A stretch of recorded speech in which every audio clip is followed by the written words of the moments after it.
We're having the Johnsons over for dinner tonight, so make sure you look presentable. That's what my mom said to me this morning while I was making some tea for breakfast. We've moved around a lot, and this was our 5th house in 5 months. Mom liked to invite our new neighbors over for dinner after we got all settled into our new home. Without fail, every time.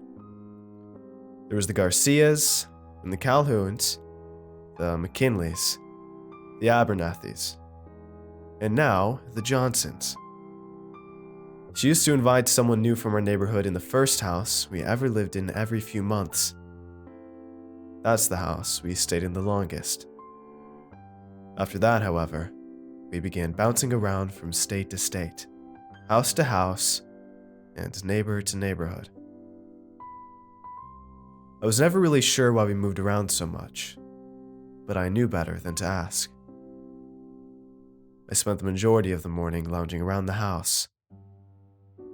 I watched a few horror movies, then turned to the news for a bit. I even watched some cartoons with my 5-year-old sister, Cher. When 12 o'clock rolled around, I heard Dad's car pull up on the driveway, and then watched as he entered the house, kissed the top of Cher's head, and then mine, then walked upstairs to look for Mom. I read a book, Wuthering Heights. Mom came up to my room at 2 o'clock. She didn't knock, but she never did. The Johnsons will be here in a few hours. You should start getting ready, Camille. She had her hair wrapped in a towel, and her makeup was done. I put my book down and trudged into the bathroom. I didn't want to have the Johnsons for dinner tonight. I wasn't really hungry, and I didn't even know them. They didn't even have children my age, just a baby boy named Vincent. But I couldn't disobey Mom, so I turned on the shower water, undressed, and stepped in. The water was hot, but not uncomfortably hot. I took my time washing my hair, and then running my fingers through it and adding in the conditioner. The entire shower was filled with the scent of flowers.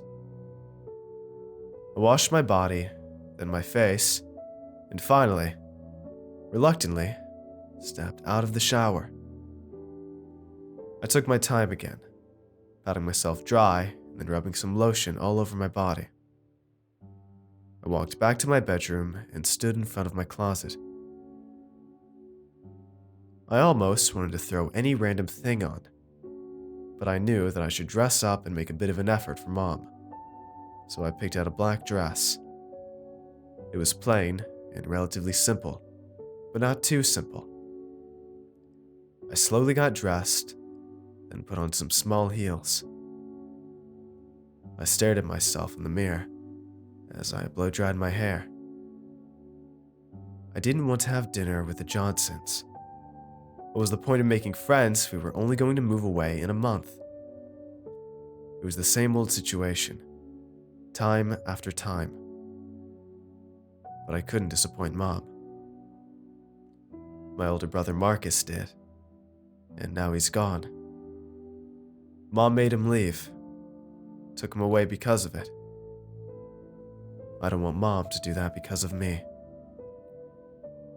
I recall the day Marcus was gone. He wasn't at dinner, and I asked my mom where he had gone and if he was ever coming back.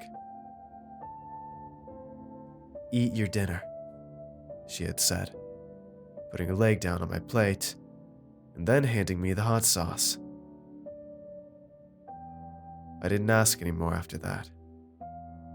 I knew she wouldn't tell me. I finished drying my hair and then plugged in my curling iron and curled my hair a bit.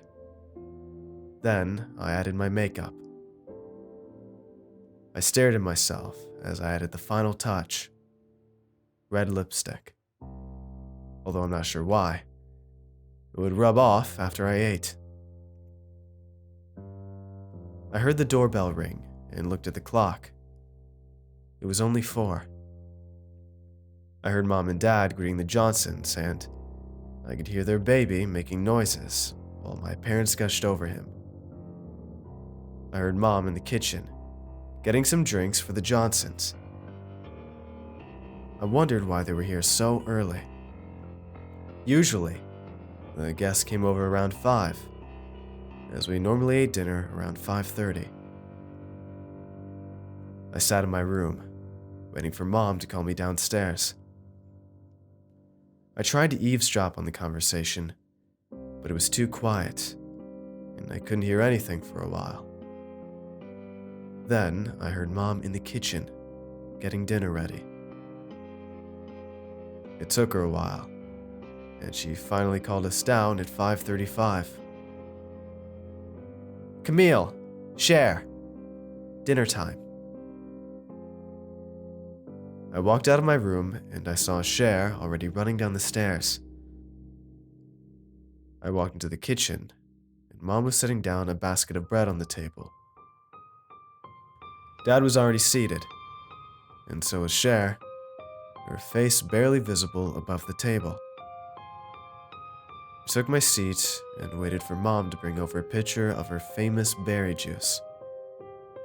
It was thick and deep red, with small strawberry seeds floating around in it. It was a tradition that we all talk about our day before eating, and Dad always began. "I had a very nice day at work today. There wasn't much to do, but tomorrow I'll have quite a bit of work cut out for me. I need to make 2 wigs, which will definitely take some time." He looked over at Mom. "I also had a very nice day today, and I'm starving for putting in so much work for this meal." She looked at Cher. "I built a castle today for my princess dolls," she exclaimed. Everyone looked at me. "I'm almost done with my book," I said. Mom and Dad nodded, and Mom smiled as she reached for the pitcher of juice and poured everyone some of it. "Well, let's eat then," she exclaimed. She took the huge silver lid off of the tray of food, and Dad reached over to grab some. "Camille, would you like a hand or a foot?" she asked. "Hand, please," I replied.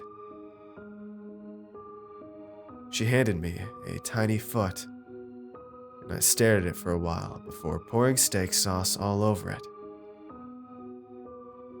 I'm not sure why Mom chose the Johnsons, however. It took us almost 2 hours to eat them all.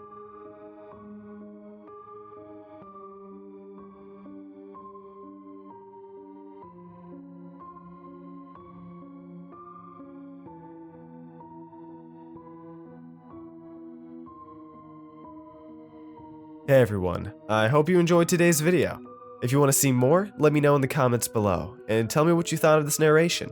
Make sure to follow me on Twitter for updates, and if you'd like to get early videos, shoutouts, and much more, I'd appreciate it if you check out my Patreon page. It's a place where you can help support my channel while getting awesome rewards in the process, and every pledge helps out a ton, no matter the size. So if you'd like to see all the rewards I offer and consider becoming a patron, it'd mean a ton to me if you'd click the link in the description and just check it out. And don't forget to show some love to the amazingly talented authors who make these narrations possible. Have a good night, everybody. Cheers.